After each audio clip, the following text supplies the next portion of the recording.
Bonjour à tous, une vidéo concernant le chapitre sur le tourisme et le développement durable, tourisme durable. Voilà, donc dans le chapitre, je vous avais demandé de faire un petit travail sur le site du Machu Picchu, que vous avez à l'écran. Il y avait donc un texte qui présentait les risques par rapport à ce site touristique. Alors, ce que vous avez pu réaliser avec ce texte, c'est que la plupart des sites touristiques dans le monde sont en danger, entre guillemets, dès qu'il y a un phénomène de surtourisme ou de tourisme de masse. Le tourisme de masse, du fait des nuisances, du fait de la pollution, du fait tout simplement de la présence en nombre d'êtres humains, crée un impact négatif sur ces sites qui sont souvent d'ailleurs, par définition, des sites fragiles. Vous voyez, le Machu Picchu, c'est un site archéologique fragile. Les plages des Maldives sont des sites fragiles. Enfin, voilà, il y a toute une fragilité par rapport à ces destinations. Et le tourisme, en fait, les impacte négativement. Bon, clairement, le Machu Picchu ou certaines plages sont pas des sites qui sont faits pour accueillir des milliers, voire des millions de touristes chaque année. Alors, contrairement à ce qu'on peut imaginer, même si aujourd'hui la prise en compte écologique est très importante, les acteurs publics ont senti très vite dans l'histoire la nécessité de protéger les sites touristiques les plus intéressants. Alors la première fois qu'on a une initiative de protection, ça va se placer aux États-Unis au XIXe siècle. En 1864, on va créer, enfin les Américains créent le premier parc national du monde, le parc national de Yosemite en Californie. Donc vous avez la photographie. Donc il y a véritablement à ce moment-là une conscience que ce parc fait partie du patrimoine naturel, pour faire le lien avec le chapitre précédent, et que donc il était important de le protéger comme un élément de la richesse du pays, comme un élément stratégique finalement, un atout pour le pays. Alors, depuis les années 80, il y a un véritable développement de la sensibilité écologique et des préoccupations environnementales, notamment dans le contexte du réchauffement climatique. C'est-à-dire qu'on vit dans une époque où le dérèglement climatique est de plus en plus concret. Et donc, la réponse qui est apportée, en tout cas pour l'instant, c'est le développement durable. Et dans ce contexte, le tourisme doit également s'adapter. Alors, il doit s'adapter parce qu'il y a, premièrement, un véritable risque pour certains sites. On a déjà parlé de Venise et on en reparlera dans ce cours. Il y a véritablement des sites qui risquent de disparaître. On a parlé aussi de la plage de Maya Bay en Thaïlande. On pourrait parler de la montée des eaux qui menace certaines îles dans l'océan Indien, comme les Maldives. Voilà, vous avez tout un tas en fait de sites touristiques qui sont vraiment où il y a vraiment une menace de disparition concrète qui existe. Le deuxième élément qui fait que le tourisme aujourd'hui doit prendre le virage du développement durable, c'est que les touristes eux-mêmes sont de plus en plus demandeurs d'un tourisme respectueux de l'environnement, d'un tourisme respectueux de la faune, de la flore, mais aussi des populations. Il y a une vraie responsabilisation des touristes qui se fait par rapport à ça. Et donc les acteurs publics et privés doivent s'adapter pour proposer des voyages, enfin des activités qui sont en lien avec ces préoccupations. La seule question que l'on peut se poser, qui est en fait la problématique de ce chapitre, c'est de savoir si la protection de l'environnement, le développement durable, et le tourisme comme business, comme industrie, sont compatibles. Est-ce que véritablement ça peut fonctionner? Donc la problématique que j'avais posée, c'était en quoi le développement durable et le tourisme durable peuvent-ils répondre aux risques posés par le tourisme de masse? On va essayer de voir ça. Donc la première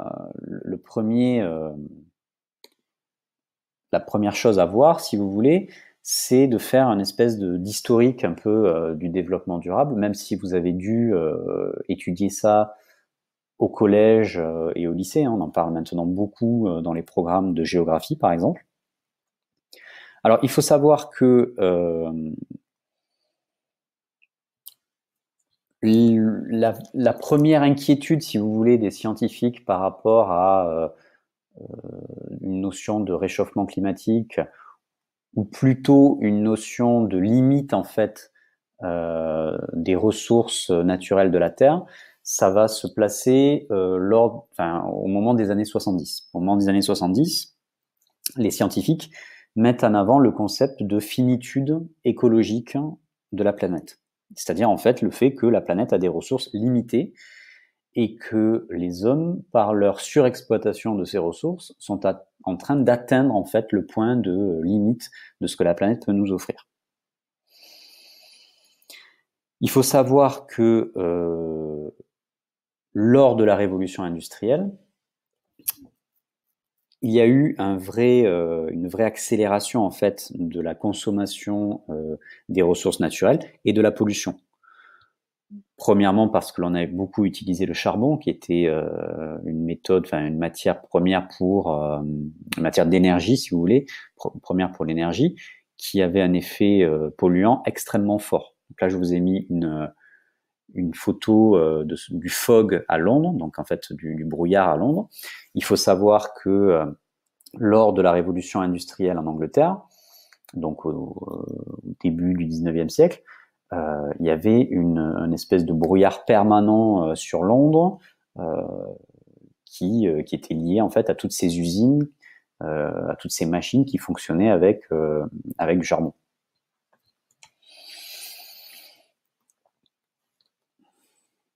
Alors, à partir des années 70, on va voir se multiplier les rapports de scientifiques, les conférences, pour essayer de prendre la mesure de la situation, des risques. La première étape importante, ça a été en 1987. L'ONU a demandé à des chercheurs, présidés par une Norvégienne, Madame Brundtland, qui est donc à l'écran, d'écrire un rapport sur le lien entre développement économique et environnement. Donc cette équipe a écrit en fait ce rapport et pour la première fois, il est mis en avant que un développement économique simplement fondé sur le profit ne pouvait pas être durable, ne pouvait pas fonctionner sur le long terme, car ce serait trop néfaste pour l'environnement et finalement pour les sociétés. Et c'est la première fois dans ce rapport que l'on va parler, en tout cas que ces chercheurs vont proposer la notion de développement durable, c'est-à-dire une façon de continuer pour nos économies de fonctionner tout en respectant l'environnement et les sociétés. Par la suite, il va y avoir tout un tas de conférences en fait qui vont se suivre régulièrement, de manière à intervalles réguliers, pour essayer de préciser ce concept. Donc, par exemple, en 1997 à Kyoto, les États présents décident de limiter leur rejet de gaz à effet de serre. Ensuite, vous allez avoir celle de Johannesburg en 2002, et plus près de nous, vous avez la COP 21 à Paris. Voilà. Lors de ces conférences, si vous voulez, il y a une volonté d'alarmer, pas d'alarmer, pardon, de prévenir, de prendre des décisions, mais malheureusement, ce sont souvent des décisions qui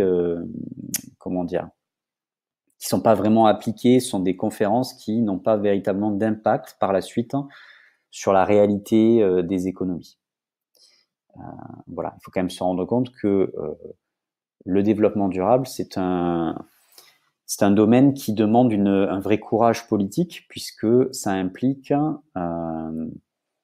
finalement de modifier la façon avec laquelle l'économie fonctionne, donc avec un risque de la freiner quelque part, de la freiner au profit de l'environnement. Donc c'est un vrai choix politique, et pour l'instant c'est quand même assez compliqué.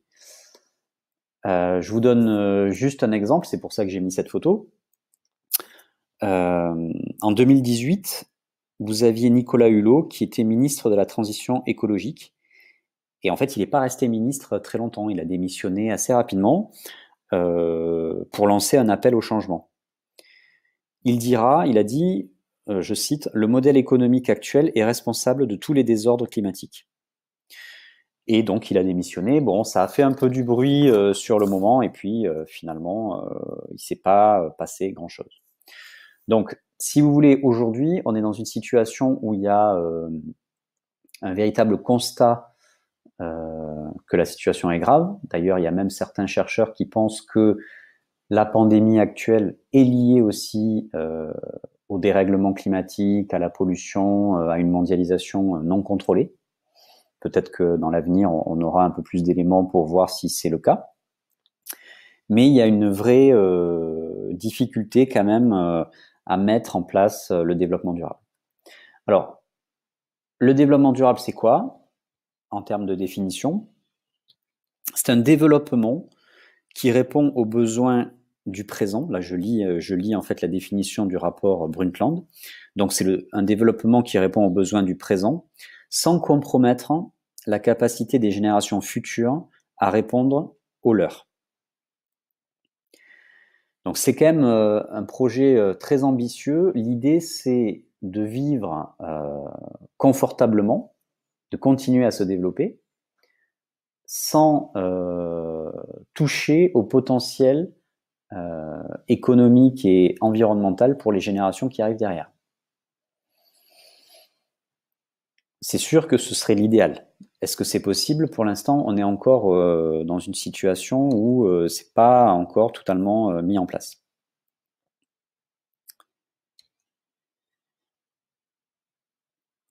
Alors, on a tendance, lorsqu'on définit le développement durable, à imaginer 3 cercles. Je vous les ai mis au tableau.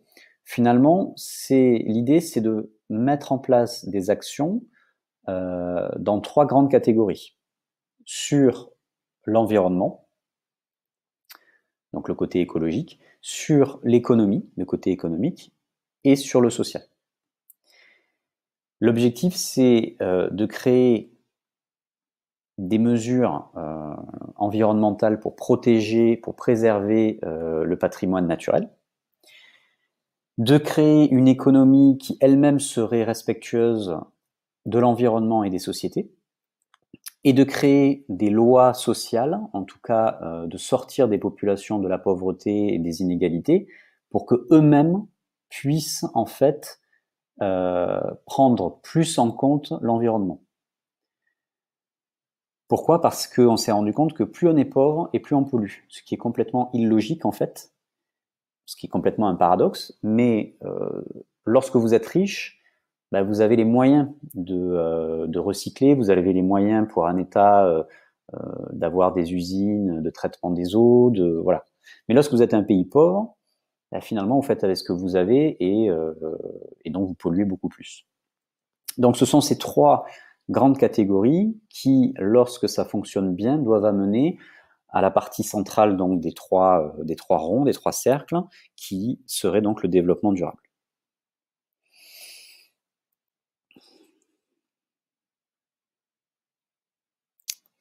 Alors, le développement durable, qu'est-ce que c'est?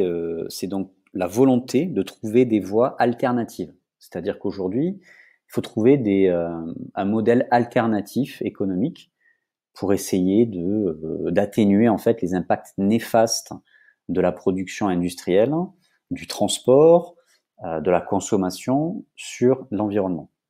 Alors, c'est vraiment un défi très important, hein, qui se révèle aussi très difficile. Et on se rend compte que il y a un décalage entre la préoccupation de l'opinion publique sur ces questions-là et la réalité de l'avancée des solutions. Aujourd'hui, bon, oui, d'accord, il y a des voitures qui sont hybrides, qui sont électriques, mais il y a encore voilà, il y a encore beaucoup de choses à faire. C'est vraiment, ça avance très lentement.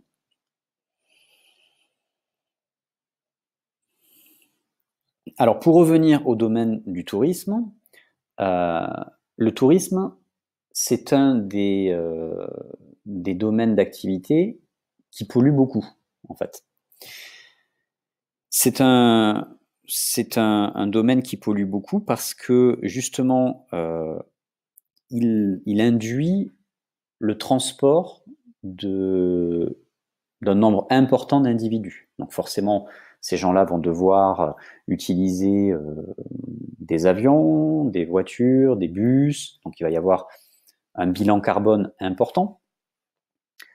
Il va y avoir aussi donc lors de la visite de sites naturels fragiles, de la pollution, de la destruction, voilà. Donc le tourisme, il n'a pas vraiment une bonne image au niveau du développement durable. Au contraire, ce serait plutôt une image de pollueur.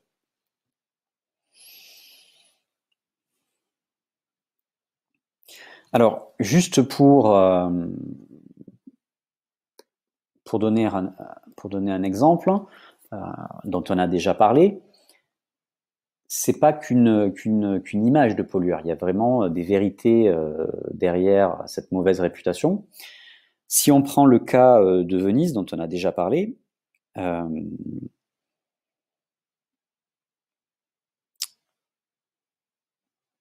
Venise aujourd'hui, c'est un territoire qui est particulièrement touché par le réchauffement climatique et notamment par la montée des eaux. Et c'est un territoire qui souffre régulièrement de ce qu'on appelle le phénomène d'aqua alta, c'est-à-dire en fait d'inondation, d'inondation de la ville. On s'est rendu compte que ce phénomène, il était largement aggravé par le fait que d'immenses bateaux de croisière rentrent dans la lagune pour venir déposer les touristes pour la journée. Voilà. Il faut savoir qu'un bateau comme celui que vous avez à l'écran, il y a d'immenses hélices qui fonctionnent, qui en fait créent des tourbillons dans l'eau et donc viennent affaiblir tous les espèces de piliers, de pilotis sur lesquels Venise est construite et va créer donc une vraie dégradation, une vraie érosion accélérée du site. Donc c'est vraiment un site très vulnérable, très fragile, Venise. Et aujourd'hui, il y a des mesures qui ont été prises, c'est-à-dire que les acteurs locaux, publics et privés, ont réalisé qu'il y avait vraiment une urgence. Donc les bateaux de croisière ne peuvent plus rentrer dans la lagune. Vous avez des projets un peu fous de digues flottantes qui vont être construits en fait au large de Venise pour empêcher un peu ces phénomènes d'inondation. Donc il y a une vraie prise en compte du risque écologique par rapport à ce site.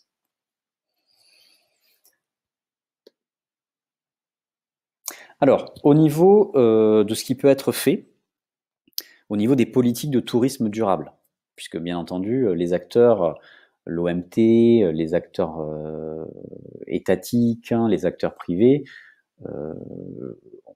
ont bien compris en fait la préoccupation environnementale et essayent donc de s'adapter. Alors en 1995, aux Canaries, à Lanzarote, il y a eu la conférence mondiale du tourisme durable qui a défini ce qu'est le tourisme durable. Donc en fait, c'est un tourisme qui serait supportable à long terme sur le plan écologique, viable sur le plan économique et équitable sur le plan éthique et social pour les populations locales. En fait, c'est une définition qui est complètement calquée sur celle du développement durable. L'idée, c'est de maîtriser l'impact du tourisme sur les ressources naturelles, sur le patrimoine naturel des destinations, mais aussi sur les populations locales. Donc moins d'exploitation, moins de nuisances en fait pour les populations des territoires visités par les touristes. Alors, l'Organisation mondiale du tourisme, en 1999, a écrit un code mondial d'éthique du tourisme. En fait, chaque pays est en train d'essayer de se doter de textes un petit peu, de chartes, d'éthique, pour essayer de réglementer le tourisme. Donc en France, en 2000, la France met en place une charte d'éthique du tourisme pour essayer comme ça de poser un cadre, un peu plus éthique, un peu plus durable. Je vous lis simplement l'article 1 du Code mondial d'éthique du tourisme, écrit par l'Organisation mondiale du tourisme en 1999. Il est du devoir de l'ensemble des acteurs du développement touristique de sauvegarder l'environnement et les ressources naturelles dans la perspective d'une croissance économique saine, continue et durable, propre à satisfaire équitablement les besoins des sociétés et à protéger les milieux naturels. Donc là, il y a vraiment une volonté de mettre en avant des pratiques plus durables. Et cette volonté, elle va être mise en pratique par différents acteurs, si on fait un peu le lien avec le chapitre sur les acteurs du tourisme. Alors, vous allez avoir les acteurs publics et institutionnels, donc l'OMT, l'ONU, enfin, l'ONU au travers de l'OMT, les États, les collectivités publiques. Alors, qu'est-ce qu'ils vont faire? Ils vont avoir surtout une action législative, hein. Ils vont créer des lois, ils vont écrire des rapports, des chartes, pour essayer de donner des orientations, pour essayer d'encadrer un petit peu ce qui peut être fait au niveau durable. Donc, on a parlé du Code mondial d'éthique du tourisme écrit en 99 par l'OMT. On peut parler aussi de la Charte européenne du tourisme durable, écrite en 1992 par l'Union européenne. Ensuite, vous allez avoir les acteurs privés, donc les entreprises, qui, elles, sont forcément au premier plan de cette notion de durabilité. Alors, certaines sont plus en avance que d'autres, hein, sont plus impliquées. Il faut savoir que pour une entreprise, c'est quand même aussi un atout marketing, c'est-à-dire que lorsqu'une entreprise fait vraiment des efforts en termes de durabilité, de protection de l'environnement, elle peut ensuite communiquer autour de ça et avoir une image positive, une communication positive envers les touristes et les futurs clients. Je vous donne juste un exemple, le club méditerranéen, le club Med. Donc ils ont mis en place une démarche éco-responsable. Donc chaque village, chaque club Med aujourd'hui suit des règles assez strictes de recyclage, de protection de l'environnement, et donc forcément c'est un élément qu'ils mettent en avant dans leur communication. Un autre acteur important, c'est tout ce qui est les organisations non gouvernementales, donc les ONG, donc les grandes associations. Ces grandes associations, comme par exemple Greenpeace ou WWF, elles vont avoir une action militante. Donc en fait, ce sont des associations qui vont mettre la pression sur les gouvernements pour qu'ils pour qu'ils prennent des mesures, pour qu'ils mettent en place des lois. Ce sont des associations, lorsqu'elles ont assez de moyens, qui vont mettre en place aussi des projets, qui vont aider des acteurs locaux.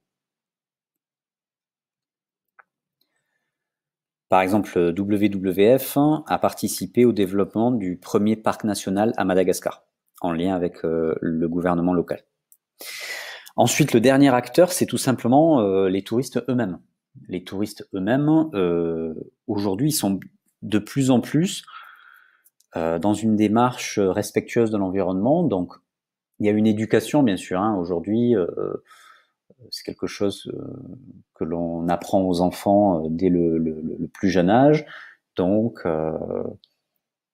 voilà, il y a une gestion des déchets, il y a une gestion des ressources, il y a une espèce de respect par rapport à l'environnement qui est plus présent. et en tout cas qui doit se développer chez les touristes, puisque eux-mêmes sont des acteurs extrêmement importants du tourisme durable. Voilà. Alors, les objectifs du tourisme durable, ils sont de 2 ordres. Le premier ordre, c'est tout ce qui est lié à l'environnement. Donc, c'est réduire les impacts du tourisme sur l'environnement et essayer de créer des activités touristiques respectueuses, respectueuses des ressources locales afin d'être durables. Donc ça, c'est le premier objectif. Le deuxième objectif, c'est tout ce qui est les enjeux, tout ce qui est lié aux enjeux économiques et sociaux. Donc ça va être limiter un petit peu l'exploitation des populations locales et limiter aussi les conflits liés à la rencontre entre les touristes et les locaux. Voilà. L'idée, c'est que le tourisme devienne une expérience enrichissante pour tout le monde, que ce soit le touriste ou la population locale.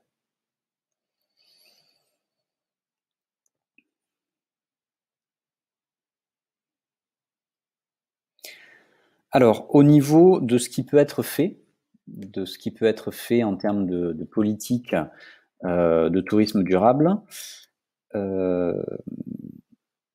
il peut y avoir plusieurs choses. La première chose, le premier élément, ça va être tout ce qui va concerner les lois, en fait, la législation. Donc ça, c'est un domaine qui est un domaine réservé à l'État, hein, et c'est une arme assez efficace, c'est un outil efficace pour protéger des territoires. Alors la première fois que une loi a été mise en place pour protéger des territoires, ça a été en Angleterre en 1895 avec le National Trust, qui est mis en place pour protéger les zones littorales.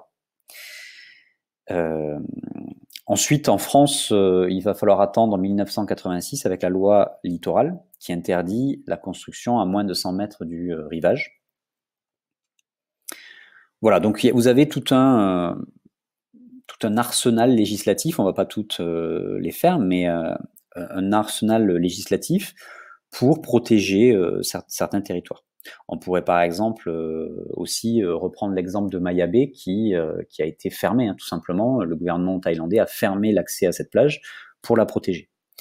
Vous avez aussi dans les années 80 la loi montagne en France qui vise à interdire l'urbanisation ou la construction à proximité de zones de montagne vulnérables. Donc il y a une méthode concrète de protection pour faire du tourisme durable, enfin en tout cas pour protéger certaines zones, c'est la législation.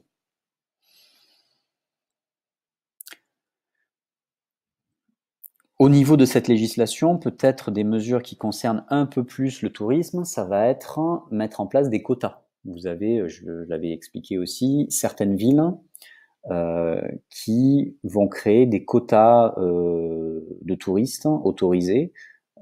Par exemple, on avait parlé de Dubrovnik qui, pour le centre-ville, n'autorise que la présence de 4000 touristes en même temps. Donc il y a une sorte de péage en fait où vous ne pouvez pas rentrer tant qu'il n'y a pas quelqu'un qui est sorti. Vous avez aussi toutes les règles d'interdiction sur les sites en eux-mêmes. Par exemple, sur le site de Carnac, en Bretagne, vous avez tout un aménagement de passerelles, d'escaliers pour éviter en fait de piétiner le site. Voilà, donc en fait toutes ces mesures qui peuvent aller de la loi de l'État jusqu'au règlement intérieur des sites touristiques visent à protéger les territoires et les lieux dignes d'intérêt. La deuxième forme de politique de tourisme durable, c'est ce qu'on appelle l'écotourisme. Alors l'écotourisme, qu'est-ce que c'est ? C'est une forme de tourisme responsable qui consiste à se rendre dans des territoires avec un fort patrimoine naturel, tout en essayant d'avoir l'impact le plus léger possible. Donc, par exemple, les touristes qui font ça, ils vont voyager par petits groupes, ils vont être logés chez l'habitant, Ils vont participer aux tâches agricoles, voilà. Alors l'exemple le plus abouti, c'est le Costa Rica. La photo que vous avez là, c'est une photo d'une touriste au Costa Rica. Alors c'est un pays d'Amérique centrale qui bénéficie d'un patrimoine naturel exceptionnel, d'une biodiversité exceptionnelle.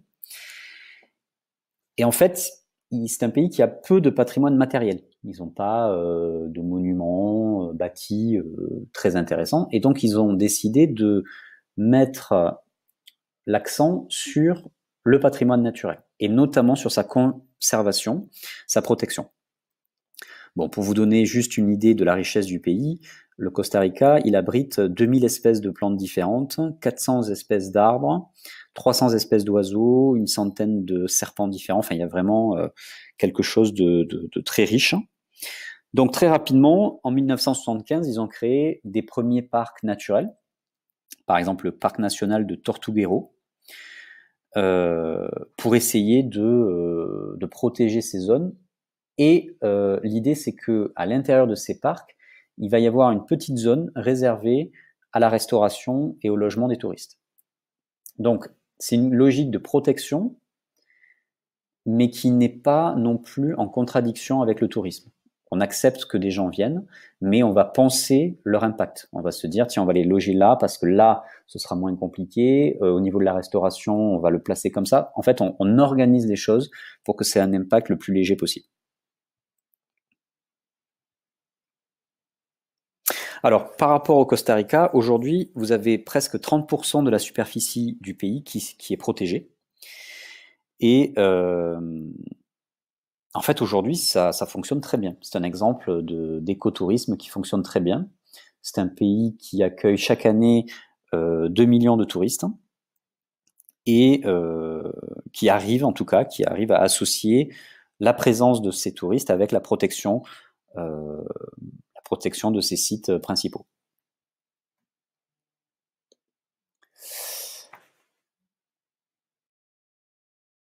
Le dernier élément, c'est ce qu'on appelle le tourisme solidaire ou le tourisme équitable.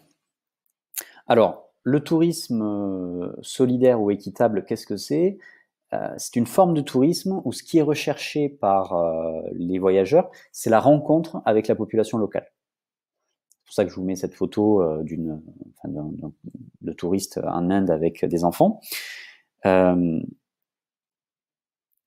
L'idée, c'est vraiment d'aller à la rencontre des gens et de vivre leur vie, donc de les aider dans les activités quotidiennes, de participer à la construction d'écoles, enfin vraiment d'avoir une rencontre, un contact avec eux.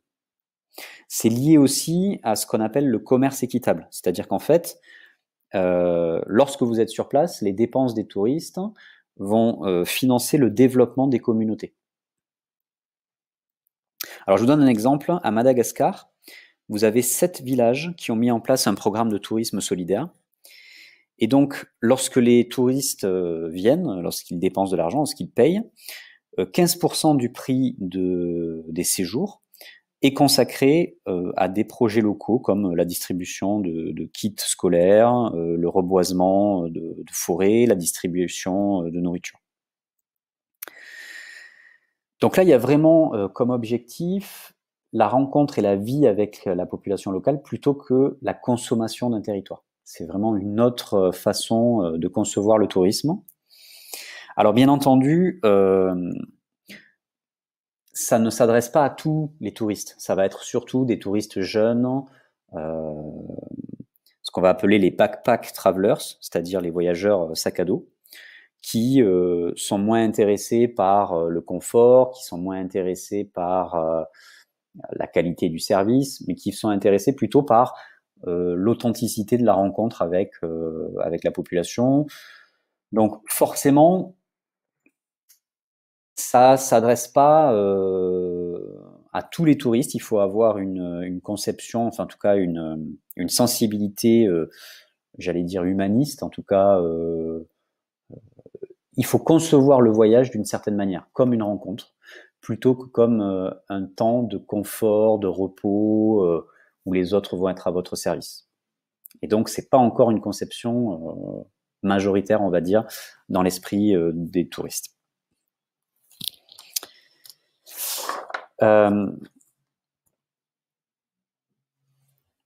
Une autre idée qui me vient à l'esprit, c'est vrai aussi que c'est une forme de tourisme qui implique une forme d'imprévu aussi. Voilà. Quand vous partez vivre dans un village en Afrique, vous savez pas exactement où vous allez loger, ce que vous allez faire. Enfin, il faut accepter aussi cette forme d'imprévu. Et aujourd'hui, les touristes, la majorité des touristes, ils sont plutôt dans la recherche de la réduction de l'imprévu lorsqu'ils veulent partir. Ils organisent leur voyage de manière à savoir tel jour ce qu'on fera. Enfin, vous êtes bien placé pour le savoir puisque vous créez, lorsque vous faites des exercices, des cadres techniques. Et donc, vous minutez presque heure par heure ce que vont faire les touristes. Premièrement, pour pas qu'ils s'ennuient, et deuxièmement, pour qu'ils aient l'impression de rentabiliser leur voyage. Donc là, vous voyez, c'est vraiment deux conceptions qui sont différentes et qui s'opposent. Une conception de consommation et une conception de rencontre, en fait, où vous êtes un peu à la disposition de la population locale pour vivre l'expérience d'un village africain, des choses comme ça. Une autre idée, une autre forme de tourisme durable, c'est ce qu'on appelle le tourisme social. Alors, le tourisme social, c'est quoi?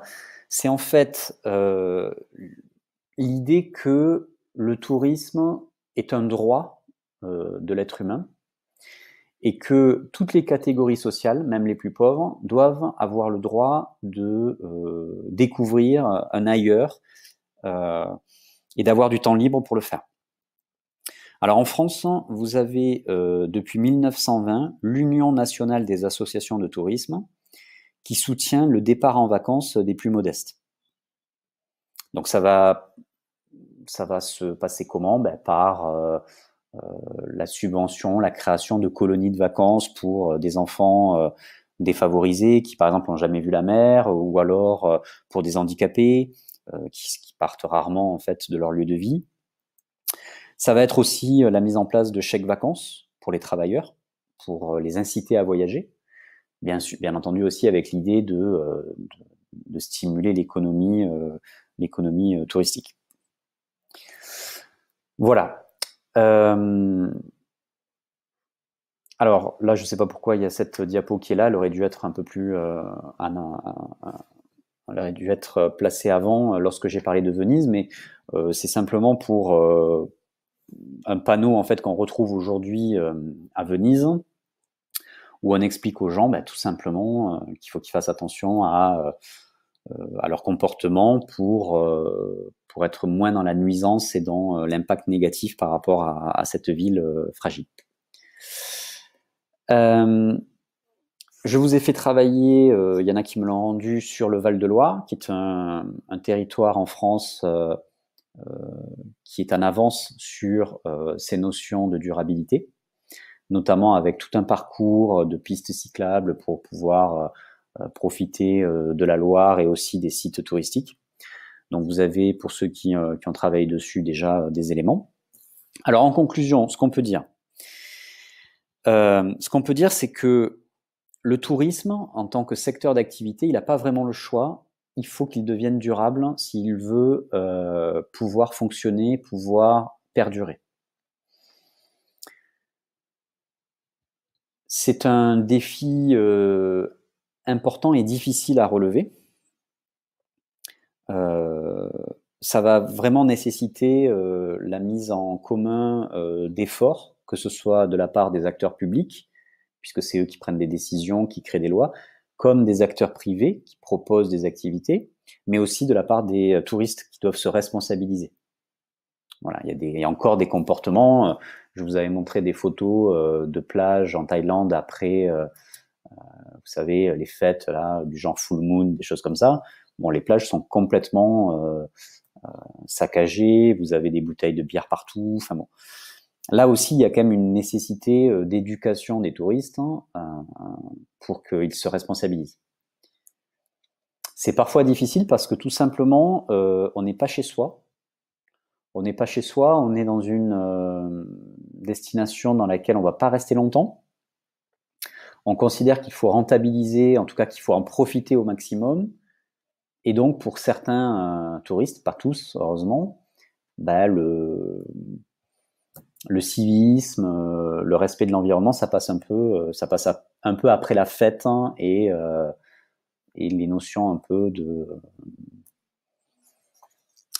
comment dire, le fait de profiter un peu de son voyage. Alors, la difficulté aussi dans cette notion de tourisme durable, c'est qu'il ne faut pas tomber dans un extrême qui serait le fait de sanctuariser des sites. Si on va à l'extrême, lorsque par exemple le gouvernement thaïlandais interdit l'accès à la plage de Maya Bay, en fait il sanctuarise ce lieu et donc en fait il tue le tourisme.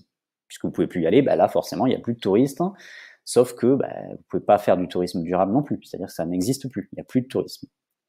Donc il faut trouver un espèce de compromis entre une forme de laxisme trop importante qui va dégrader, qui va impacter négativement les territoires, et une sanctuarisation qui en fait serait la mort du tourisme. De la même manière, à partir d'un certain niveau de législation ou de règles très contraignantes, on risque de voir apparaître la même, vous savez, j'ai parlé dans un chapitre précédent du cycle de Butler, on risque de voir apparaître finalement un désintérêt des touristes pour certains sites. C'est sûr que s'il faut, pour visiter un monument, attendre pendant des heures parce qu'il y a un quota de touristes et qu'il faut attendre que d'autres repartent, ça risque de refroidir certaines personnes. Donc il y a une vraie question aujourd'hui d'équilibre économique pour ne pas tuer en fait le tourisme. Donc il faut que les territoires apprennent à jouer de l'attractivité de leur patrimoine naturel, tout en sachant poser des interdits afin de les maintenir attractifs. Donc ça, c'est un vrai problème, une vraie difficulté. Et pour terminer, en fait, pour essayer d'ouvrir, ce qu'on peut dire, c'est que la vraie difficulté aujourd'hui par rapport au développement durable, et notamment au tourisme durable, c'est que tous les pays du monde ne sont pas ne sont pas arrivés à leur même étape, à une étape commune de développement. Les pays riches, les pays de la triade, sont des pays qui aujourd'hui font beaucoup d'efforts, même si bien sûr il peut y avoir encore une marge de progression, mais font des efforts pour protéger l'environnement et font des efforts pour proposer du tourisme durable sur leur site. Par contre, les pays émergents, qui eux connaissent une croissance économique extrêmement forte, ils sont quand même moins dans cette dynamique-là. Pourquoi? Parce que tout simplement, ils considèrent que pour l'instant, ils sont en train de s'enrichir et que donc l'étape qu'ils connaissent, c'est une étape où ils vont essayer de maintenir un fort développement économique. C'est comme s'ils se disaient, écoutez, les pays riches, vous vous êtes enrichis il y a longtemps et maintenant vous faites attention à l'environnement, ne venez pas nous faire la morale à nous alors que c'est notre tour de nous enrichir. On fera attention à l'environnement plus tard. Forcément, c'est un discours qui passe mal parce que la pollution, c'est une pollution qui est globale, qui est mondiale. Ce serait ridicule d'imaginer que la Chine ne pollue que la Chine. En fait, aujourd'hui, on sait qu'avec les vents, avec les courants, la pollution, elle se propage, elle se diffuse, elle se mondialise. Je vous donne deux exemples. Aujourd'hui, on retrouve de la pollution sur les sommets de l'Himalaya. On retrouve des traces de pollution sur ce territoire qui est pourtant un territoire où il n'y a pas de voiture, il n'y a pas d'activité humaine. Et pourtant, on retrouve des traces de pollution. C'est la même chose dans certaines zones protégées. Donc là, je vous fais part simplement d'une expérience, d'une anecdote personnelle. Lorsque je suis allé visiter l'Indonésie, je suis allé voir le parc national des Komodo. Donc, vous savez, là où il y a les dragons des Komodo. Donc, c'est vraiment une zone très isolée, où il n'y a pas d'activité humaine particulière. Et lors d'une baignade, en fait, je suis un peu descendu au fond pour voir les coraux, des choses comme ça, et je me suis rendu compte que c'était rempli de bouteilles, remplis de déchets partout, quoi. Et donc, lorsque je suis allé voir le guide qui nous accompagnait et que je lui ai posé la question, il m'a expliqué qu'il y avait des courants, en fait, des courants marins qui apportaient tout ça. Voilà. Ce qui fait que la pollution, c'est vraiment un problème global. C'est plus un problème d'un seul pays. Malheureusement, le fait qu'il y ait des inégalités de croissance économique et le fait qu'il y ait des pays qui soient en pleine explosion économique, tous les pays émergents, les BRICS, le Brésil, l'Inde, l'Afrique du Sud, la Chine, c'est des pays qui ont du mal à entendre qu'il faut qu'ils freinent leur croissance ou en tout cas qu'ils modifient un peu leur modèle économique pour l'environnement. Parce qu'ils le vivent un peu comme une injustice. Ils le vivent un peu comme le côté un peu moralisateur des pays riches et notamment des pays occidentaux. Heureusement, et je terminerai là-dessus, ce qui peut être, à mon avis, à mon sens, le levier le plus intéressant pour le développement durable et pour le tourisme durable aussi, c'est la pression des opinions publiques. Voilà. Aujourd'hui, par exemple, en Chine, les populations ne supportent plus la pollution atmosphérique. Vous avez des villes en Chine où il y a un brouillard de pollution, exactement comme sur la diapositive que je vous ai montrée par rapport à Londres, un espèce de brouillard permanent de pollution. Vous ne pouvez pas voir à 2 mètres. Donc forcément, ces populations, lorsqu'elles voient les niveaux de cancer augmenter, lorsqu'elles voient la dégradation de leur qualité de vie, elles finissent par faire pression aussi sur les acteurs publics pour trouver des solutions. Alors vous allez me dire, en Chine, c'est pas forcément le pays dans lequel la pression de l'opinion publique est la plus efficace, ou en tout cas la plus autorisée, mais d'une manière ou d'une autre, les opinions publiques jouent un rôle et peuvent faire pression pour faire changer les choses. Donc voilà, espérons que ça ira dans le bon sens et que les touristes et les habitants du monde de manière générale sauront faire pression sur leurs gouvernants pour modifier les pratiques et pour essayer de conserver en fait des territoires comme des territoires attractifs et intéressants à visiter. Voilà ce que je pouvais dire par rapport à ce chapitre sur le développement durable. C'était la dernière vidéo pour les chapitres que je vous ai déjà envoyés. Je ferai d'autres vidéos pour les chapitres qui arrivent. Voilà, si ce n'est pas clair, n'hésitez pas à m'écrire. N'hésitez pas aussi, si vous n'avez pas le cours, notamment pour les 2e années, à aller le chercher sur mon site pour le relire. Et pour regarder aussi, n'hésitez pas à aller voir les liens de vidéos que je vous ai mis sur la présentation PowerPoint. Voilà, je vous souhaite bon courage et puis à bientôt.